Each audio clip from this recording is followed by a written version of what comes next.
You know the difference? Brazil girls, if they don't have money to do their nails, they take the money for the food. But here, you pay the rent, you pay their food, you pay like kids' school, you pay your hair, you pay your nails.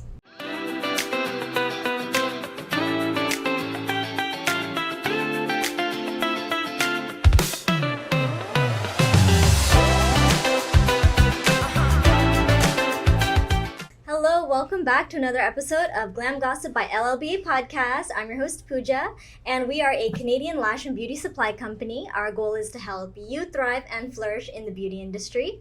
So today we're going to be talking about the immigrant experience in Canada in the beauty industry. So we've invited our lovely guest. I would like to welcome Mayara. Lovely to meet you. Thank you so much for having me, Thank you for coming down. So Mayara, why don't you tell us a little bit about yourself and introduce yourself to our viewers. Tell us a bit about who you are, what you do for a living. So my name is Mayara. I'm 29, but this year I became 30. I had a degree in marketing before doing brows, so now I'm doing brows. I left my 5-year career to doing brows. So against what people say that people do brows, nail, and hair because they have no option is a lie.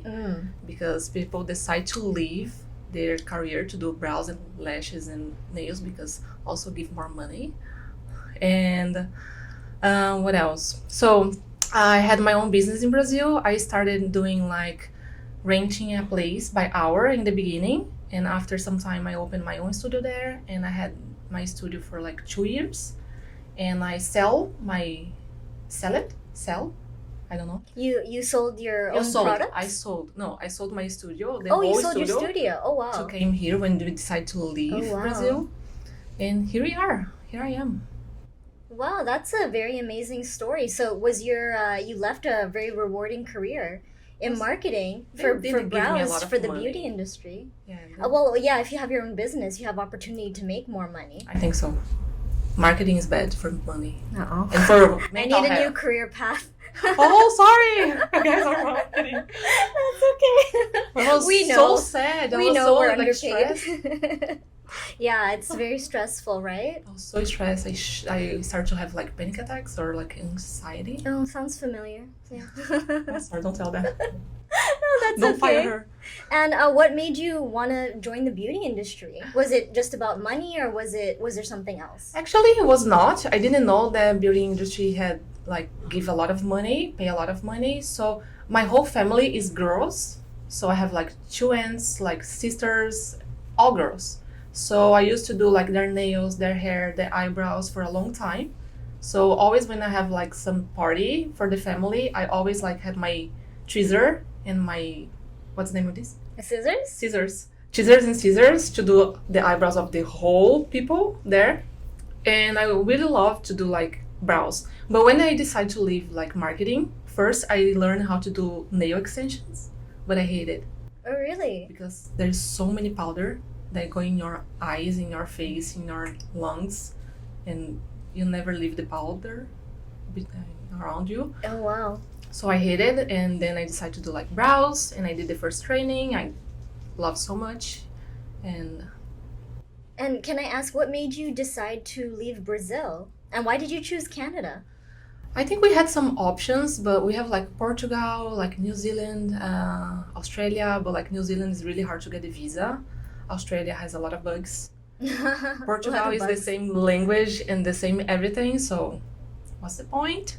And then we decided for Canada. And also because my husband, he's a graphic design, and there is something that you apply for government. They give you like an email like, hey, can you come here because we need your professional here? Oh, okay, or something like this. So he received this email and we like looked to each other like, let's go, let's not go, what do you do? And also, I know, well, here is safer. Brazil is crazy. Brazil is crazy. Don't go to Brazil. That's what I've heard. Don't go there. That's what I've heard. I don't know how bad it is, but... It's bad. It's bad. Don't go there.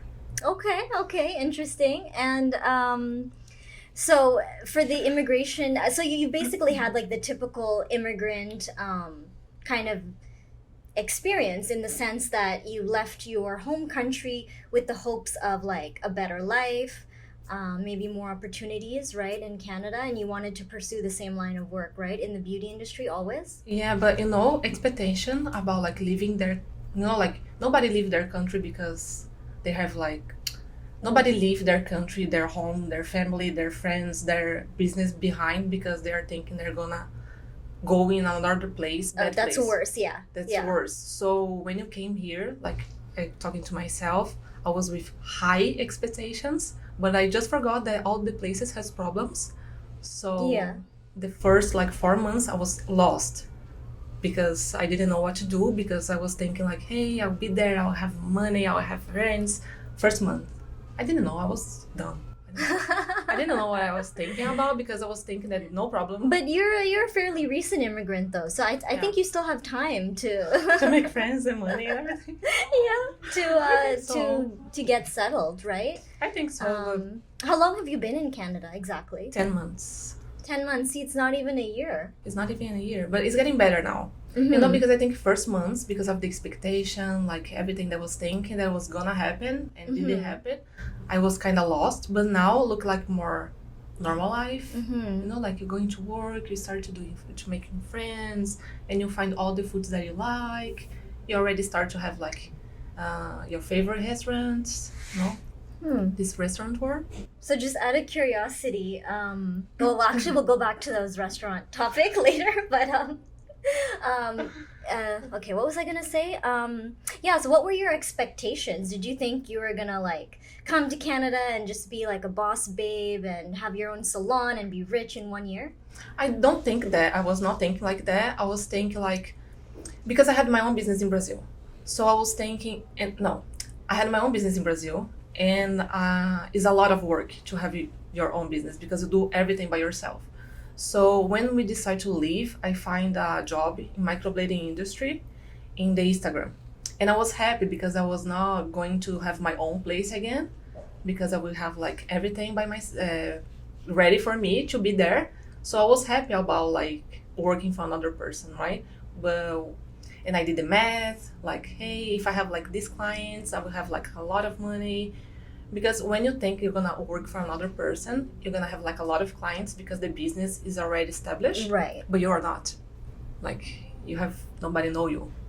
Nobody see your face before in their life. So they're not gonna do the eyebrows with you because you just came here, So you have to prove yourself for a long time, even if you work for another person that is already established. And I was not thinking like that. I didn't know. I was thinking like, because I was working for established people, already have a lot of money, everything set, doing nothing, not hard work. It was not like this.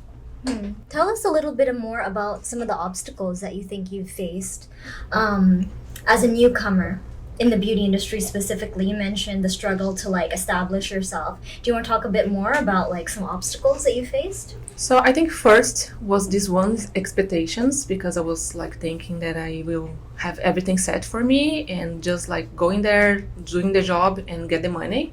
Well, it didn't happen. So I decided to working for another places. So because I thought that one place be responsible for 22 days in a month for filling with clients is a lot.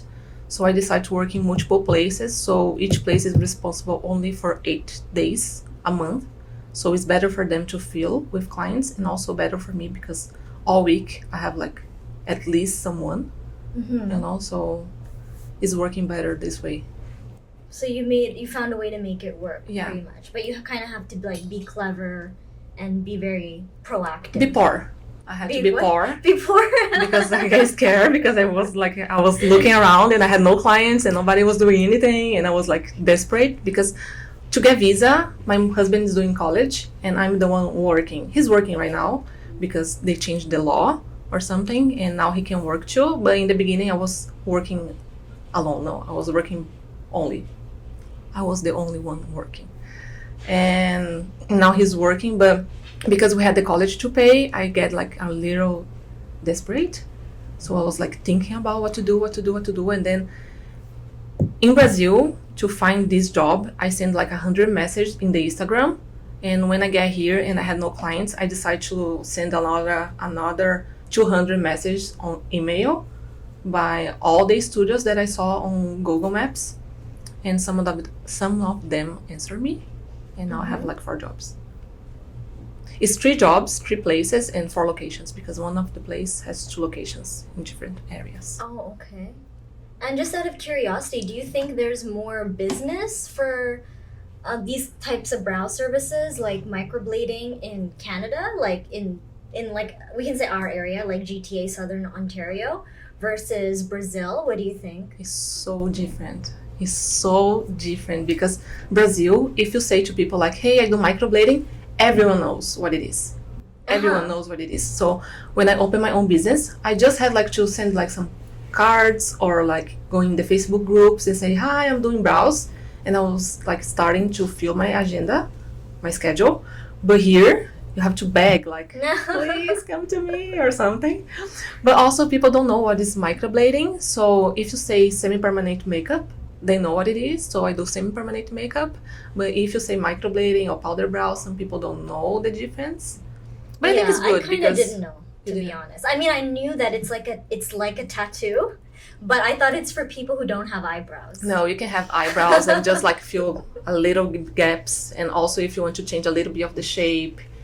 I only do natural work, so if you want to do like just 2 more hairs like here, we can do it. You know, because women, we are terrible. So if you have like some gap here, you're gonna look to this gap little asymmetry, all day. Yes, I agree. And Mayara does really beautiful work. I saw her client photos, and you do it like so natural, so like fluffy and wispy. You'd never know actually that person had microblading done. You're never gonna know. So good, but it's not. In my opinion, I'm not an expert in this specific field, but in my opinion, it's not super popular in Canada to do microblading. At least that's what I think. So I was just curious to know, like, what's the difference? Is there more demand in Brazil versus Canada? Because I know in Brazil they're very enthusiastic, right, about beauty services. You know the difference? Brazil girls, if they don't have money to do their nails, they take the money for the food to do their nails or something. But here, you pay the rent, you pay their food, you pay like kids' school, you pay your hair, you pay your nails. After all of this, you pay for eyebrows. Yeah. So this is the difference. But I think we will get there. I think you're right. I think it's the lifestyle and living cost in Canada is different. And also, I think the immigrant mentality in Canada is also... It also makes you kind of... Like, we grew up in households mostly where it's like very frugality, like being, good with money is like a big value. So I think a lot of people are very conservative when it comes to money and saving, and they prioritize beauty as the last thing. So as you said, they'll prioritize rent, food, bills, stuff like that, and they'll prioritize their beauty last. But in Brazil, you're not an immigrant, right? You're just a regular person and you have different economic situations. So yeah, maybe people are... It's worse there. It's worse there. It's really worse there. But people don't care. They want to look good. Well, I don't know. If you look good, you feel good. Exactly. It's different. Change your personality a little bit, so you feel like more powerful. You like can do whatever you want. Conquer the world. I don't know. Conquer the world. Conquer the world. Yes, that's what we believe in. So tell us more about your experience. Like, what do you think are there any unique challenges you think you face being an immigrant in Canada in the beauty industry? I know that's like a lot of factors to put in your brain, but do you think you've faced any challenges that are like unique to being an immigrant? Like maybe language or... We don't think about the little things. First is find a house, but you don't have credit score, and then you don't have like your job contract, and then you don't have like money to give 6 months prior, and then it's language, and then it's to be seen, and then it's to find a job. It's like day after day to day, I don't know, is the worst part because you don't think about the little stuff. So when you go in the grocery store, you don't know what to buy because you don't know anything. It's like the little things that like you look around like, oh my gosh, what did I did to myself? Was there anyone in Brazil, like a agent or something, who would kind of help you immigrate to Canada, who would maybe like tell you, or like did you have to do all the planning by yourself? We hire an agency, but they're not good. Okay. So most of them we have to like discover by ourselves, and a lot of things we are expecting something and different things happen.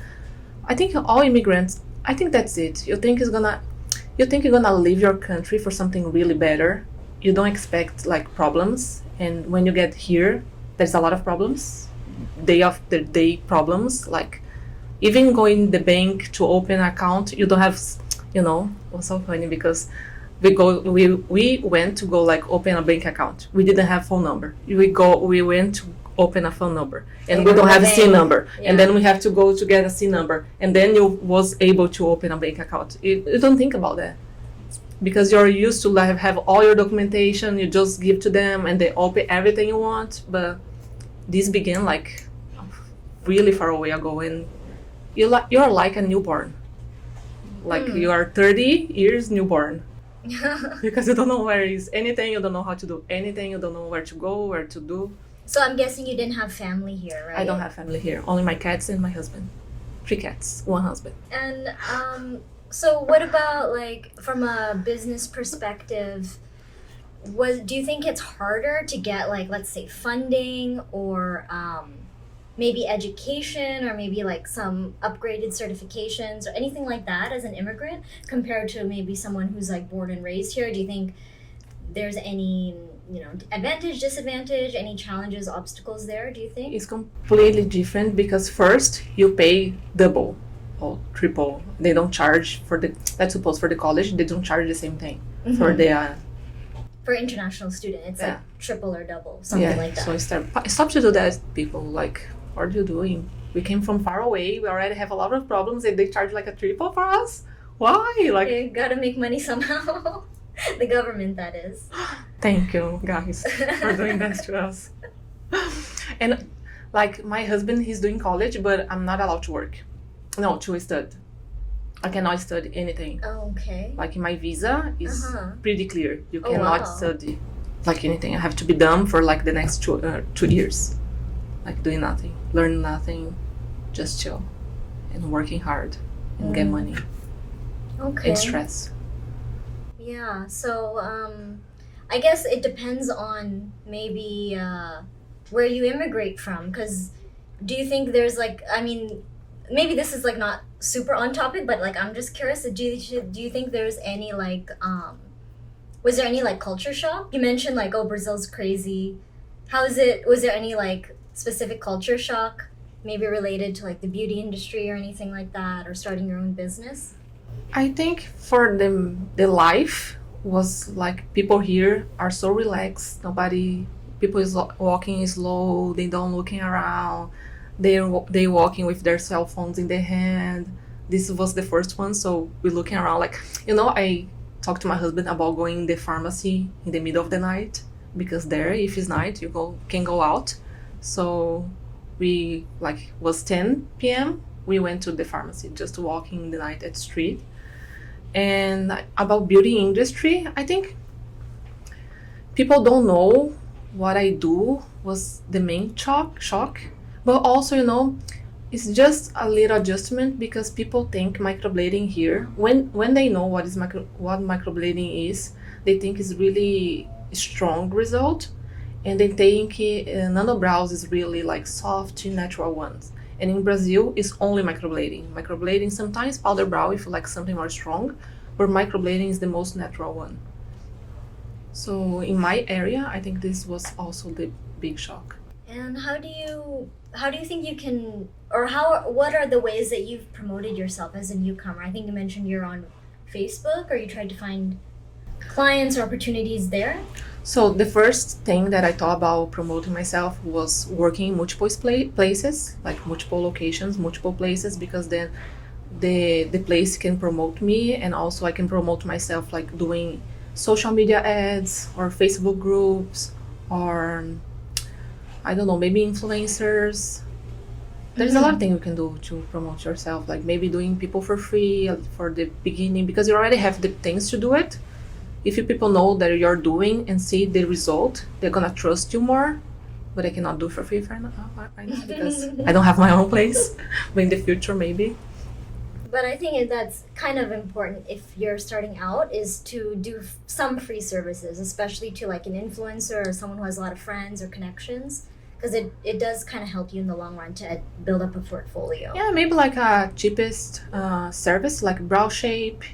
Like brow shape take like 30 minutes, only a tweezer, and we can do it. Like people will know you're gonna like you or no, so they don't come back. But if they like you can come back. Bring their family, their friends. I think people here, the clients, are really loyal.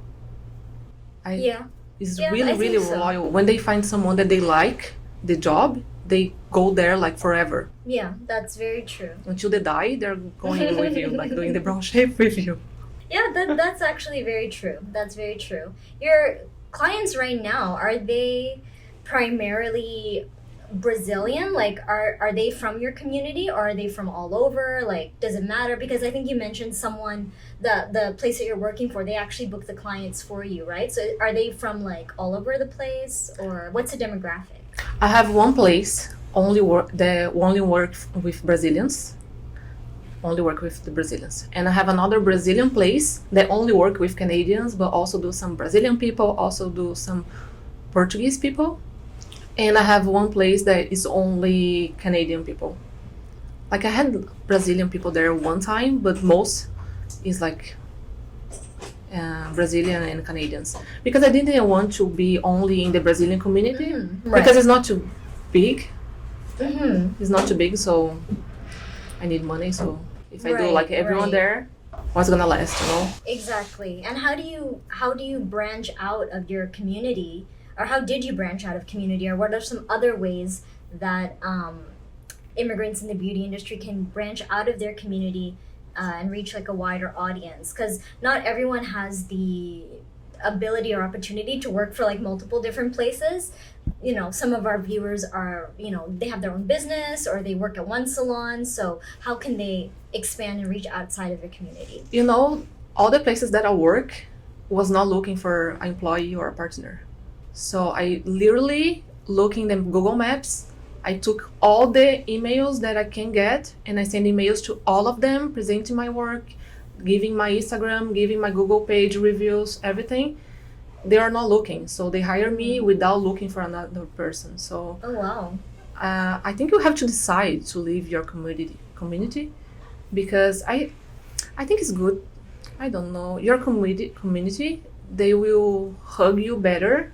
They will understand your pain, everything that happened to you in the beginning, things like this.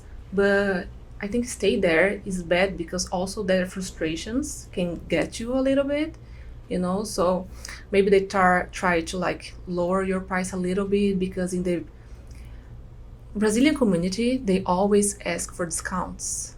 Please, Brazilian people, stop. They always ask for discounts. Everybody wants a discount. Yeah, but I didn't hear about this with Canadians. No, I mean, they always some want people something are less cheap. Shy to No, the Brazilian people. I'm Brazilian. I can talk about it. They always want something cheap or like a little discount or like let's just do like just a cleaning. Like it's the same thing. So I don't know. There's bad things. There's good things. When I think about only being the Brazilian industry, I like because they're my people, but I also don't like. So I want to be there, but also in the other places, so I can be seen and like both worlds. But don't think about like, hey, I don't have the opportunity to work in multiple places. I don't know how to do it. Just decided and do it. I know for sure. Like I literally send like 200 emails. I think I'm in the spam email right now because I send so much, and you have to take your shot. I didn't have an option. I have to pay college. Right. So if I don't find a job, I was like homeless or something. I don't know.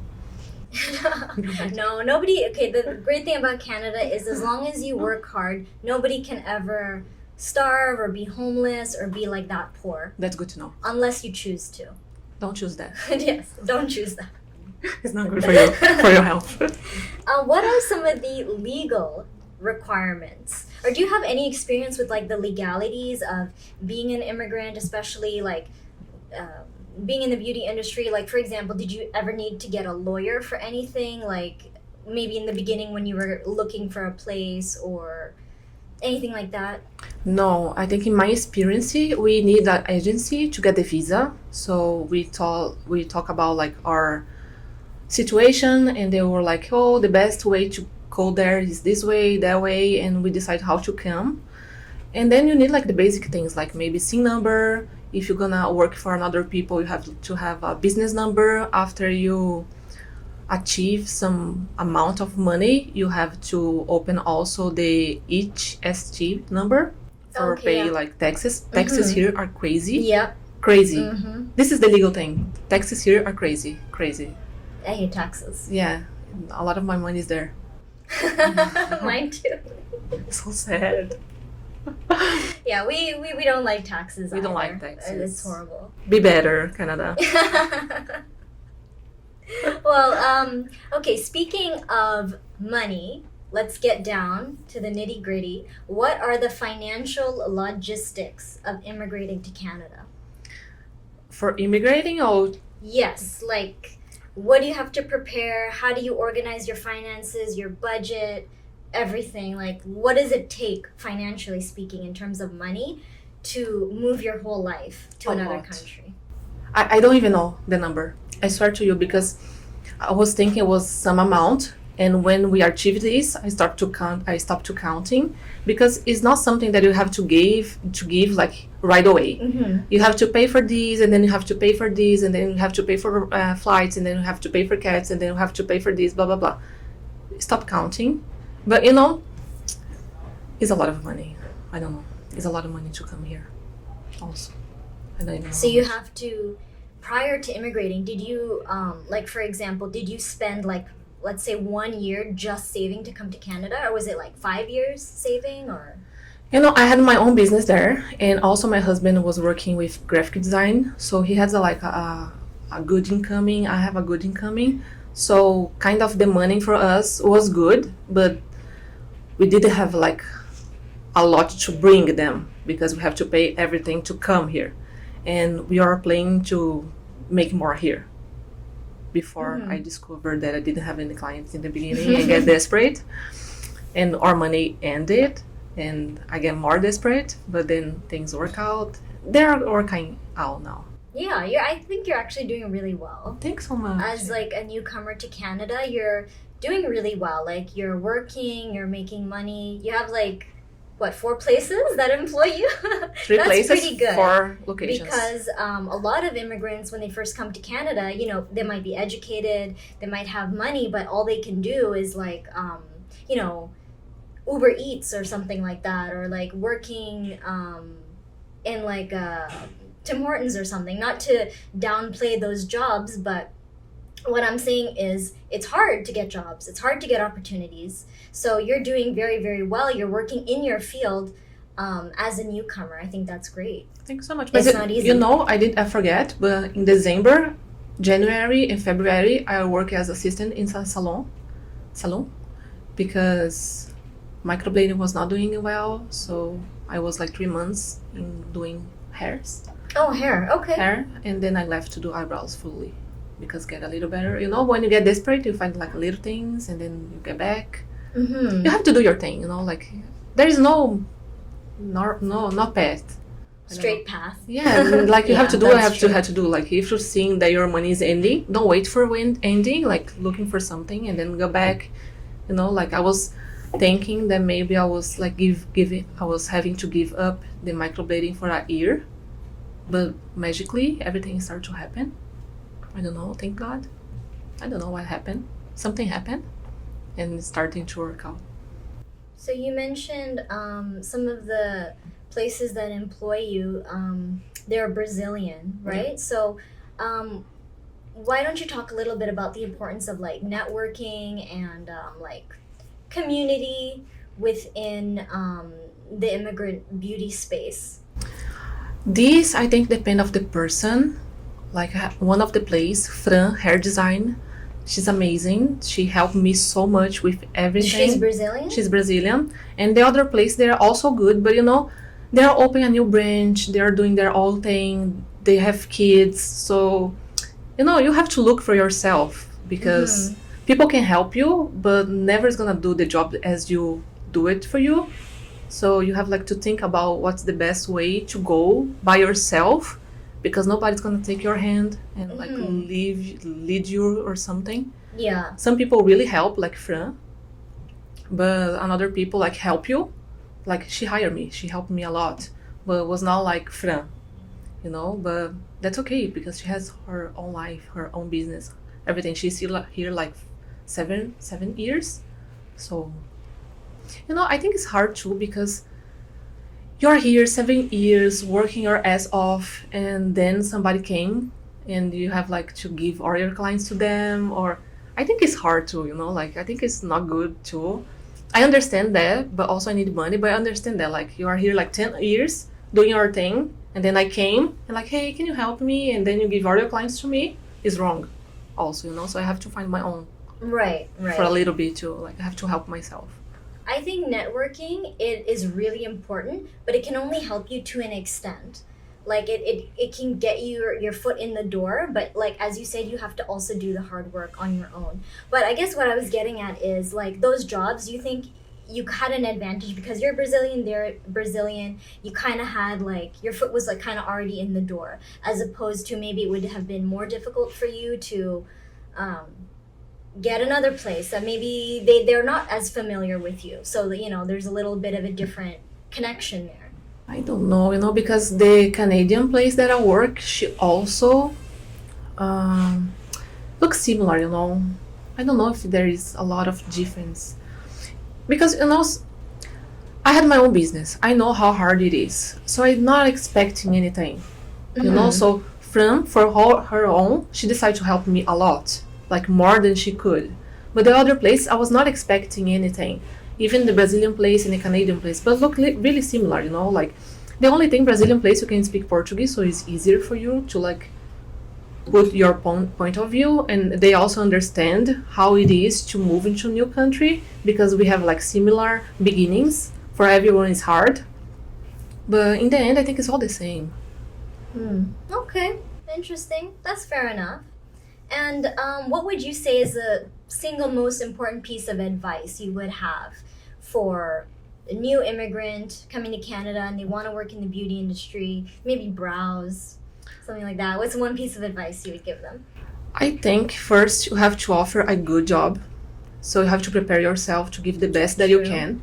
Because if you find like some opportunity, like let's suppose you hire me, but I'm not doing a good job, you're going to be fired.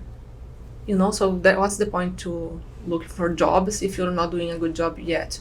So prepare yourself, do the best you can, try to learn something, to get better every time. And do your thing, because when you come here, your community, they say a lot of things that's gonna happen. And sometimes it scares you a little bit, but like don't listen to them fully. Like do your thing, think about what's the best for you, where you can go, where you can do, what you can do to take you where you want to be, because it's so cliche, but everything depends on you. Everything you're gonna do, it depends on you. If you do something, you're gonna have something. If you do nothing, you're gonna have nothing. It's basic. I don't know. That is very true. It's cliche, but it's working. So thank you so much. Do you have any final thoughts or anything else you want to add or talk about? I think we are good. No? Just bye. Okay. LLBA. Thank you so much, Mayara, for coming to visit us. We really appreciate it. And thank you so much for all your positivity and your motivation. I think you have like a lot of like really good sound advice. Thanks so much for having me, guys. You're very welcome. It was so funny. Thank you. We have 3 more people here. Yes, our producers are here as well. If you'd like to follow Mayara on social media or book a consultation for any kind of brow service, her links will be provided. And don't forget, we have some of the best lash and brow supplies at LLBAprofessional.com. So until next time, bye!